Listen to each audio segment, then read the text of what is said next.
I think simultaneously there's also a challenge therefore.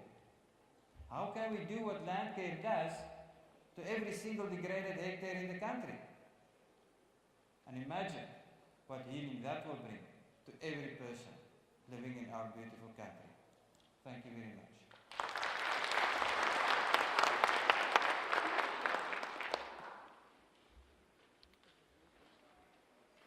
Let's clap again for Prof.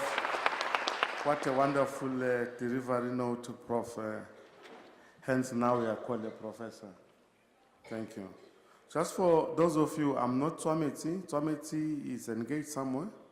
He's a colleague. So it's time now for questions. But Prof, what we have highlighted, I was just asking Hein there, it means the degradation is in terms of South African scale, it will swallow Rwanda, Swaziland, Botswana, on the lands that we have. It means we have got countries of land that we have lost because of not following on land care processes. It means South Africans, we must really try and encompass this, what we call land care practice and be environmentalists of sort to make sure that we treat our land and our resources with the utmost respect that it deserves. Dr. Chekama is from the Free State Agri. It's one of our partners at the department in terms of doing this prosperous agriculture in the Free State. We are reinventing the way we're doing things. Please, Chekama, please fire for the Prof. Thank you very much, Prof. Blignaut, for a very insightful presentation. I really enjoyed that and learned a lot. I think tying up with Dr. Garrett's question that he answered on the first day as to getting private sector funding, currently LandCare is held by government, or government is the implementer of LandCare. And I want to also acknowledge Rwanda and South Africa and the excellent work that they're doing in getting conservation agriculture principles going in the commercial farming sector, the crop farming sector specifically. And I know with the livestock farmers, there are a lot of people moving to this high-intense camp rotation system, restoring the veld as well. So there's a lot of people that are doing in commercial farming, that are applying LandCare principles. But how do we get a better partnership between government, the commercial sector, and the private sector, the whole value chain, to really fund LandCare, to restore this natural capital and to heal our land? Thank you. Okay, Prof, we can fire Prof. I think it's about funding partnerships. Thank you. Yes, Prof. In order to make any funding mechanism to work, you basically have to have 2 or 3 non-negotiable things in place. The one is institutions. There has to, usually when you have a market failure, something which we've got currently, why there's a value chain problem, it's because there's an institutional problem. So the question would be, which institution or institutions should form a partnership that then can say, we're going to anchor this and we're going to drive it forward. So it needs an institution, it needs a house, or then members from a variety of different organizations to then say, this will be our house. The second thing that needs to be in place would be then a common denominator. There needs to be a common metric. They have to agree on what are we going to do. And in the Rwandan case it was soil quality, soil movement, national security index. That's what's been agreed on. And that's going to be piloted now in one of the catchment, Abernia-Barongo catchment. And then if it works, countrywide. So you have to agree on that metric. If you don't agree on a metric, you don't have anything to work around. And I would argue, would like to submit to you that what this national security risk thing is actually a very useful thing. Very good thing to bind people together from a different areas. And then the third thing that needs to be in place would then be a transmission mechanism It sounds like a gearbox, and it is like a gearbox, where you link the various partners together with each other. Through the institution, through this metric, through this common denominator, you link the people that in the various different phases or facets of the value chain. The financial sector, the insurance sector, the private sector, with the landowners, land users. Because without having a gearbox linking them, well, they're not going to talk to each other easily, because then the transaction cost will be too high. But if you've got that gearbox working, that transmission mechanism working, the transaction cost will be lower. I don't think it's too difficult. I think we're in the right time to actually do something like that, whereby you can agree on a common metric for restoration, where partners can come together and say, let's have a house within which we're going to drive this forward. And let's develop a transaction mechanism or a transmission mechanism to facilitate the flow of funds. Because fixing the land is not just the responsibility of the farm. It's the responsibility of everybody, and everybody benefits from it. Okay, thank you, Prof. Any other question? Thank you. I just want to know if you've got cattle on the land has got a carrying capacity, so it doesn't matter how you manage the land. If you've got too much cattle on the land, in the end it will destroy the natural resource. So shouldn't we, as the earth is just as big as it is, shouldn't we start looking at we as people's numbers on earth? Let's use the people at this stage to fix the land. and then that will look after itself. Yes. Let's fix the land with the people that we have. Yes, I think the Prof just keep it that one. I think the second one is a lady behind. How do we balance the population increase and the demand of food security and the urbanization, and then also versus the GM, you know, the genetically modified food, because now using a lot of fertilizers, you know, because the eutrophication, we lose a fertile soil where we can produce good quality food. People, they are rushing for profit, and everyone coming into this business, they come to make a profit, not for fun. So how do we balance this thing? Because there's a lot of demand in food security, urbanization, due to the population increase.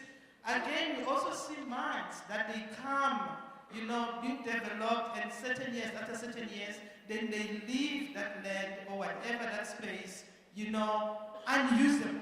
So how do we balance that in terms of the economy so that we can close the leaking oil? Yeah, I'm glad you're referring to the leaking oil one, because the leaking system is obviously a bad system, and we don't want the economy to seize up without oil. It partly relates to the previous question. And what you're asking is about how can we get behavioral change? What determines behavioral change? And it's not just behavioral change in terms of population growth. It's also in terms of how do we incentivize behavioral change towards land management. And there are a variety of different things that works towards what drives people to change behavior. One is culture. That's an important component. One is national pride. That changes behavior. A national strategic objective changes behavior. Occasionally, money can also change behavior. And so, if one develops a mechanism whereby you can actually incentivize behavioral change, which is to the benefit of the land and the benefit of country, it will actually facilitate, lubricate, using the oil example, lubricate behavioral change in the right direction. Because at the current, I'm going to use one small example to illustrate this. About 12 years ago, I was asked to do a study on the value of elephants. For the Minister of Environment Affairs, it was a book, and it was one chapter in that book around the elephant management in the country. And I was surprised to learn that the value of elephants are the highest for the Scandinavians. In the Scandinavian countries, those Vikings, they like elephants a lot. And then the Europeans, and then the Americans, and then the people in the Far East. To us in Africa, we have to manage elephants. To us, it's a cost item. The benefit of knowing that there's an elephant is the highest Scandinavia and then the other areas of countries. And I was wondering about what is the reason for that. And then I realized that where the value of elephants sits and where the cost of managing elephants sit are two different places.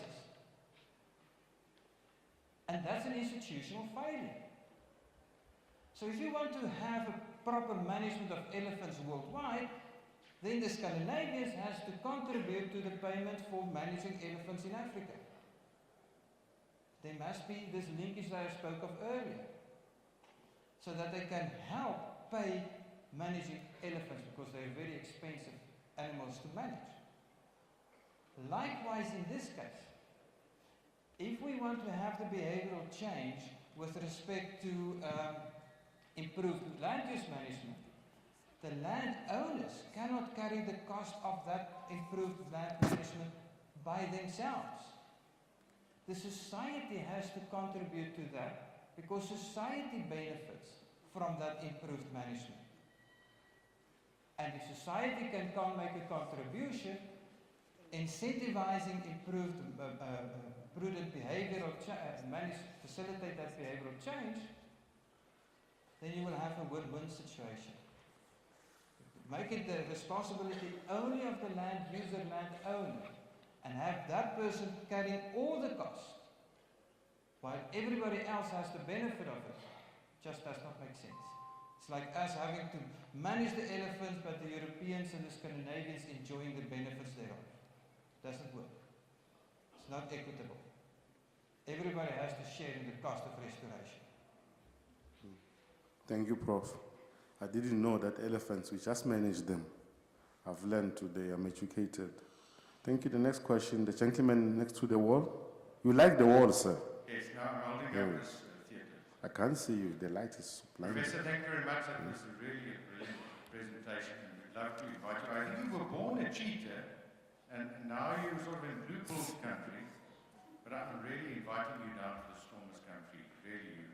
It was a brilliant presentation. I'll speak to you, if I may, later about that.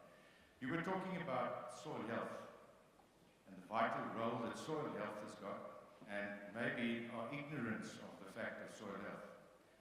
Have you got any idea what the present future value is of soil health in the country? Which number do you want? How we calculate the net present value of soil health, or then mycorrhiza and rhizobium and all the nulus that lives in the soil, is basically to look at the change in the productive capability of that land. So you're not going to value mycorrhiza or rhizobium or an earthworm. You look at what the system does to people. And when soil health is intact, then the system can produce at its best level. When it gets degraded, you lose tonnage, yield, and that's the cost of losing it. And that's basically the numbers that we've shown. Is what do you lose if you start to lose your soil health? And in terms of what it does for people. Okay. Thank you. Thank you. Okay, thank you very much. My name is Malshwan Mkhachari. Yes. I'm a farmer and I'm from Western. Prof, thank you very much for a wonderful presentation. According to NDP, Chapter 6 of it, it regards agriculture as a catalyst to create 1 million jobs by 2030. And the past weeks, we heard that our country was on recession based, and one of the critical points was agriculture played a great role for us to be on recession. So do you think the CA can play a great role in lifting or creating jobs or poverty alleviation in our country if we implement it well in our country? And what mechanization can be utilized? Thank you. Thank you for that. Thank you. Yes. My answer will be biased. My answer will be yes. That is because I'm passionate about the land and passionate about restoration. So, taking that aside, let's think about it from a clinical perspective. There's not a man or a person in the world that can produce anything or any economy that can work if you don't eat. An army goes to war if its stomach is full. You can go to work and you can be economically productive if your tummy is full. The tragedy of what we're experiencing currently in the country is that because of malnutrition, we sit with a massive problem of stunting. And stunting occurs when where the brain's development is not according to what it should be, up until the age of 5.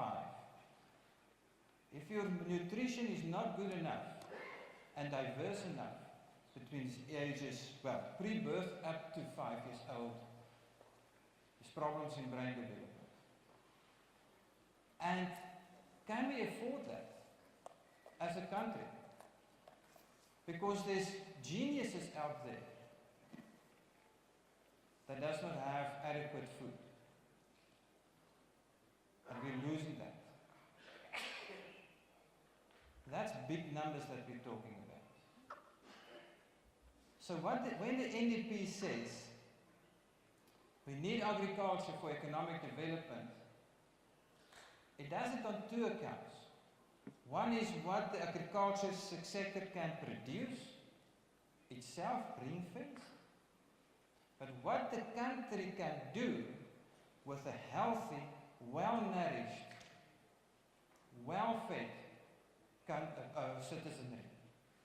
If 60 million people has got fantastic diets, good diets, and are healthy, with full stomachs, imagine the economic potential of the country there.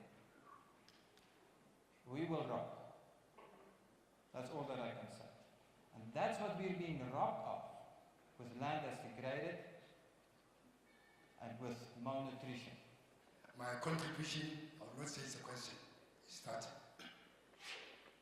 we need to find a balance between conservation agriculture and green economy. And the Prof has said that there's a gearbox. A gearbox here will then be our constitution. Environment falls squarely among others in the Bill of Rights. So in itself it says, me as an individual, me and my friend, we as a group, and everyone else has a responsibility, including government and private sector. Thanks for the partnership that's included on your presentation over there. Now, we need to be more, especially on environmental education and awareness. Maybe started through the bottom-up approach. We've been doing this for years before 1994, the bottom-up approach. It brought us where we are today. And we need to go back to the basics and do that. As I speak, we've got 1 committee members on local levels. Quite few of them are knowledgeable or aware about environmental issues and eager even to listen. See that? That's where the problem also starts. Element of education and awareness is needed on a local level, so that, because in conservation agriculture we are caring for natural resources. We improve our soil or using our natural resources. That me at my home sweep and dump. Someone at the school sweep and dump, or even burn. Talking about factories and others is another, but now there's a chance to flip the coin and change this and walk the path of a conservation agriculture.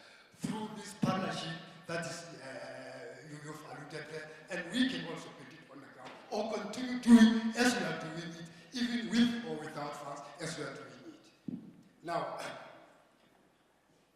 as government, from our side as community members or co-ops, and you, private sector there, please do open doors for us.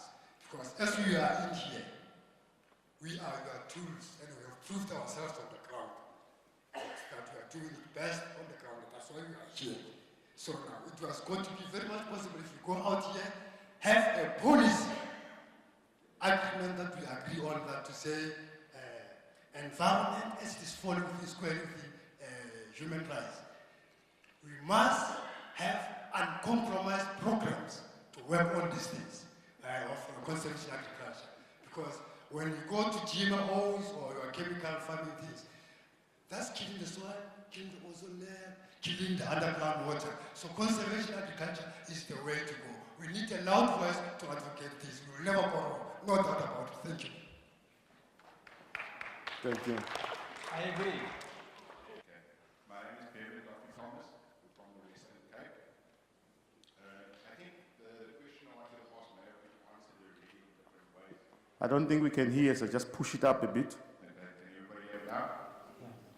Alfonso? I'm saying that the question I want to ask really, and maybe it's a bit of a comment, I think it's been answered in some ways. I work a lot with youth, and when I ask the question about what to them is their biggest asset, they would normally say that it would be the phone, or something like that. And my response to that would be, I believe that your biggest asset is actually your physical ability, it's your body. So I come also from a general labor background, and work myself into a position for professional labor. I find that in South Africa, most people are still, majority is general labor, and if you could move away from general labor to professional labor, you increase the value of the person. So, from an economic side, or economist, would you say that going forward, that we, as a country, we could take most or everybody from a level of being a general laborer to all to being a professional laborer? Because the value of, it's not just the money side, but it's actually the human capital, which I find important. Okay. Thank you. Yeah, thank you for that. I think you're referring to those 5 pillars of capital that I spoke of earlier. So financial, manufactured, human, social, and natural capital. And all 5 needs to be developed. That piggy bank needs to grow, needs to invest in. And especially with human capital. And linked to human capital obviously is the previous question around nutrition. And the better the nutrition is, the better the capability would be of the human capital as children grew up. And if they have well-nourished, good diets. And if you don't have that, the prospects of every person is limited. But when you do have good nutrition, good education, go through this process, then you can move forward in terms of your career path. And as a person develops in his career path, there might be inventors that has not yet been discovered. We haven't discovered them yet, but inventors that is in Alex. And those inventors need the opportunities that the gentleman is providing with the food gardens in Alex. So link the nutrition with the education and the inventors will be there. And I think if we lose sight of that, then we effectively die inside of ourselves as a society, as a person. For as long as we say, let's provide the food, let's provide the education opportunities, then we provide a vision for the future which is healthy and which is strong. And let's embark on that path.